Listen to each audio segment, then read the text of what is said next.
Hi, I'm Rebecca Hutton, President and CEO of Leadership Indianapolis, and I am talking with Alicia Baker today.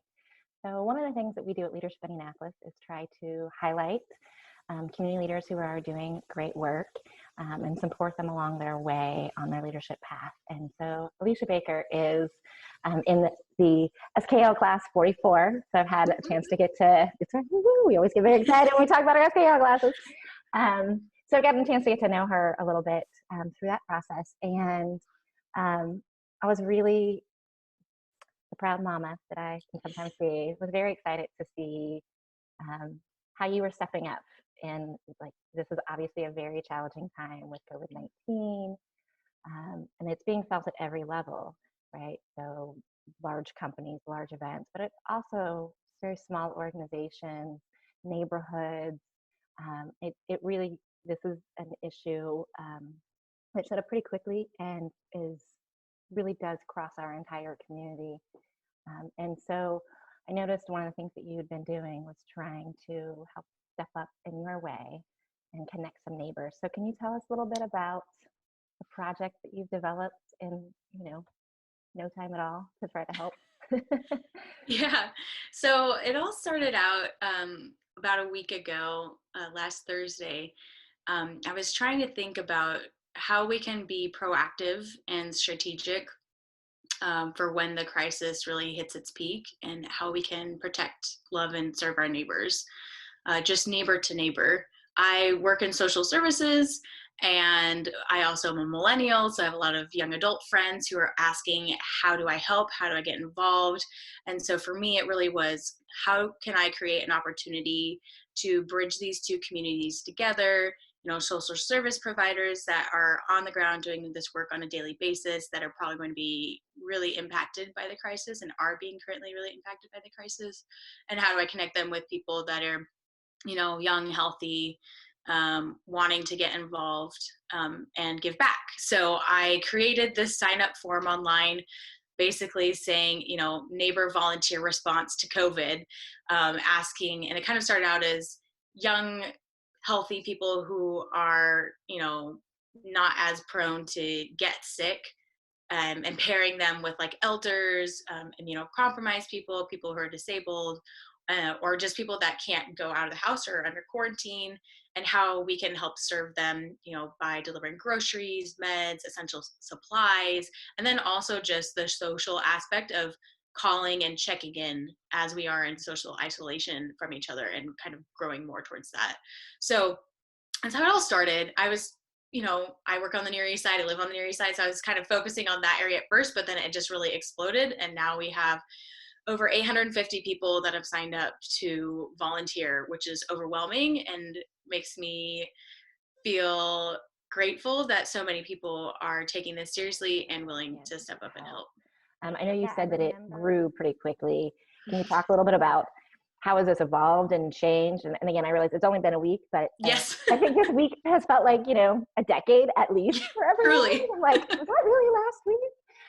So just in this past week, since you launched it, can you talk a little bit like how has this evolved and changed in addition to just having such a great response? Yeah, absolutely. So again, completely overwhelmed with the response and grateful for that.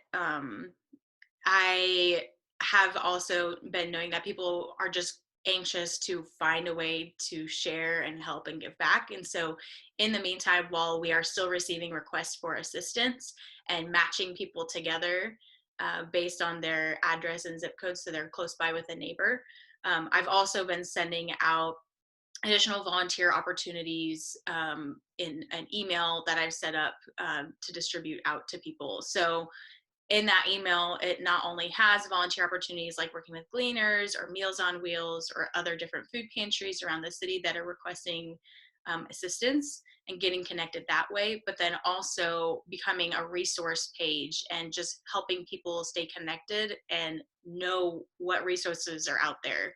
The city has done a fantastic job of setting up a resource guide, indy.gov/COVID.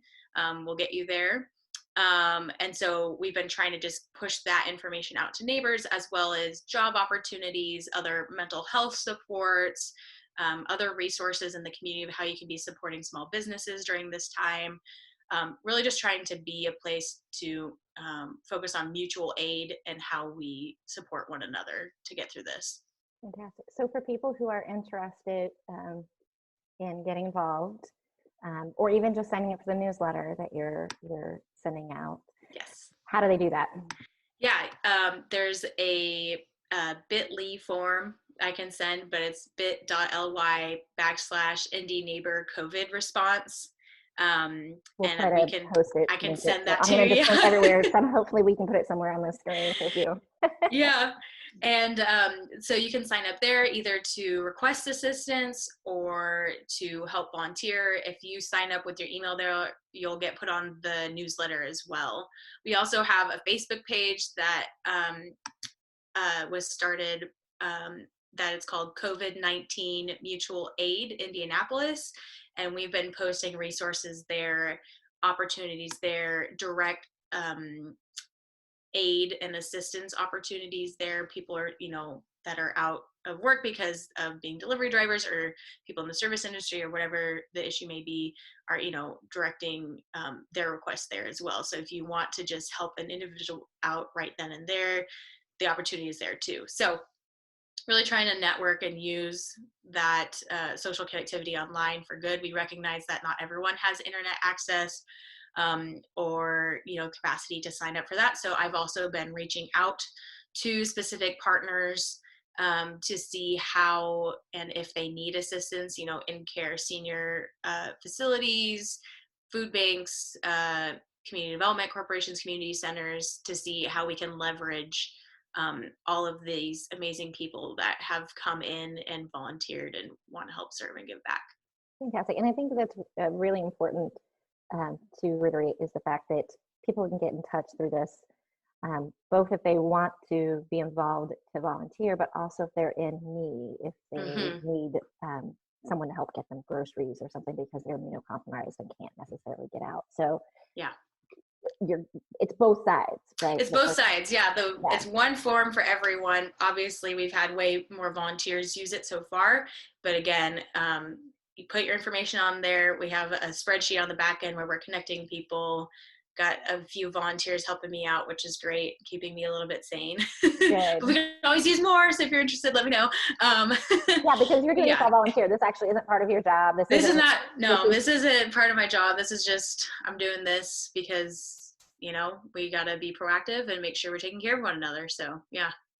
Okay. So I'm going to turn the conversation just a little bit from the project itself. Can you talk just for a few minutes, like what kind of experiences? I mean, I know you said you worked in social services, do work in social services, and you're very involved in your neighborhood, but I mean, you put this all together pretty quickly. And this seems like a natural progression in kind of your trajectory as a person. And so what experiences for you as a community leader kind of led you to being prepared for this moment? Yeah, I would say, again, just because of my work and my background being connected with all these different social service agencies, being connected in the community, that really, for me, was like, okay, I know right now the agencies themselves, agencies move very slowly, and rightfully so, because they have to be very careful and, methodical about things, whereas individuals can move a lot quicker. And so I just figured this is something I can do, knowing my resources here. They can tap into this when they're ready.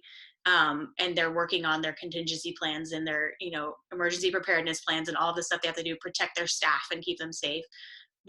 Whereas acting as an individual, you can just kind of do stuff. Which of course has its drawbacks sometimes, of course, too. So there's not a right or wrong way. It's just a matter of how can we build out capacity to support one another in different ways. And so I think that's been really, has set me up for success. I think knowing so many people in Indy, being connected to programs like SKL and other different ways across the city, my network here has really helped me succeed. Honestly, like when people come to me with a question about oh, how do I get XYZ aid, or how do I get food assistance? I know a lot of those resources already just because of my work. But then if I don't, I know who to ask for help and help connect people to that. So it's a matter of also then leveraging your social power and your social circle to really, reach out to as many people as possible, that wouldn't necessarily have that connection naturally.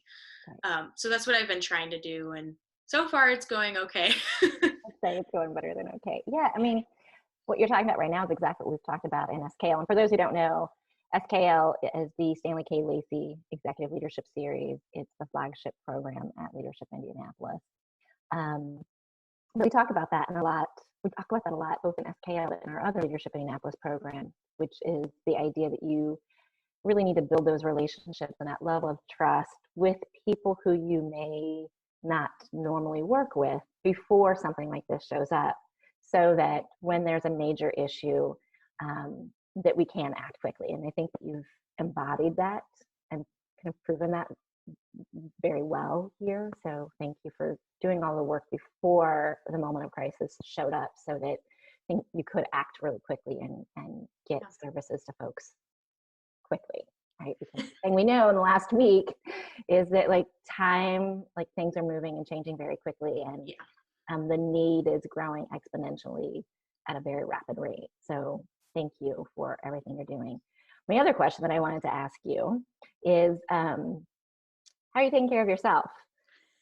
Right? Because I think this is something that especially community leaders are really prone to doing, which is, there's a great sense of urgency when you know your community is in need, and it is easy to find yourself working around the clock and to be pouring out all of this effort and work and emotion, quite frankly, right? And I think community leaders tend to put themselves last and not always take care of themselves, especially when you can feel that great sense of urgency. So I'm trying to push everybody to take care of themselves while they take care of everyone else. And so I'm going to ask you, what are you doing? Are you taking care of yourself right now? Oh man. I'm trying to get there. I think for me, I hit a breaking point 2 days ago when I was on the call with a neighbor who had reached out and asked for assistance. She had been a delivery driver. All of her hours had been cut because Kroger is no longer doing delivery services and they're trying to keep people safe.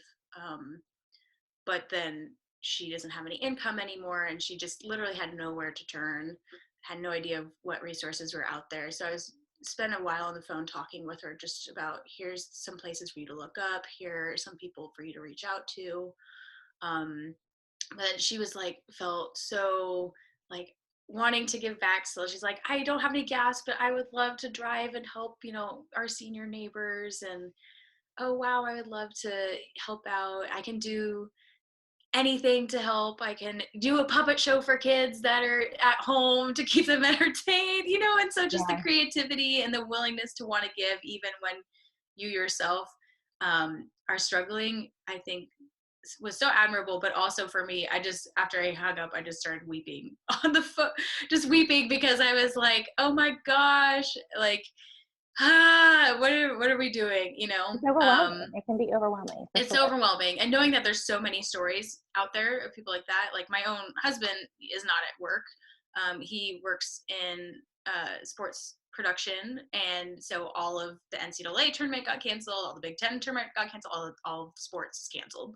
And so he's not working. He's been, furloughed or whatever you want to call it. And so for us, it's personal, but also I'm like, I'm working. And so we have food, we have that access, but how many others aren't as fortunate to have that? It really weighs on you, like you said. And so I have been staying up super late working on this project every night, trying to have good boundaries, but failing miserably. I would say the one thing that's keeping me sane is going on a walk every day, trying to hit 10,000 steps somehow. Just getting out yourself. You can close the computer and go to sleep. It's okay. You're gonna have time tomorrow to work on this. So it's a work in progress. That's right. And we all are. Well, again, thank you for everything you're doing. Thank you for stepping up. Thank you for connecting people, and really grateful for everything you're doing. And take care of Absolutely. yourself. Yes. Thank you, Rebecca. So great to chat. Nice to chat with you too. Bye.